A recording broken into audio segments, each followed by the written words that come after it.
জীবনে আর যাই করেন, একটা বিষয়ে খুব বেশি সতর্ক থাকবেন। জবান থেকে কারো ব্যাপারে এমন কোনো কথা যেন বের না হয়, যার কারণে মানুষটা সিজদায় গেলেই ঝরঝর করে চোখের পানি ছেড়ে দেন। আপনার বলা কথাগুলো ভেবে ভেবে কারো রাতের ঘুম যেন হারাম না হয়ে যায়। কথার আঘাত এত ভারী যে আপনি বলবেন একবার, কিন্তু মানুষটার অন্তর ক্ষতবিক্ষত হবে বারবার। একজন মজলুমের কান্না আর তার দোয়া জালিমের জন্য কতটা ক্ষতিকর হতে পারে তা বলার মতো না। মানুষের হক-পের ব্যাপারে খুবই সতর্ক থাকবেন।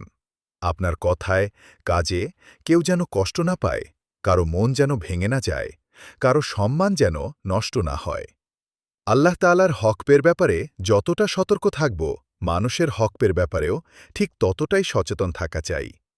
আল্লাহ তাআলার কাছে মাফ না চাইলেও বান্দার প্রতি মহব্বতের কারণে আল্লাহ তাআলা নিজে থেকে বান্দাকে ক্ষমা করে দিতে পারেন, কিন্তু বান্দা এত রহমদিল না।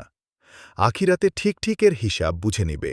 বন্ধুগণ, কারো ক্ষতি করে থাকলে কিংবা কারো হক নষ্ট করে থাকলে আজই তার কাছ থেকে ক্ষমা চেয়ে নিন।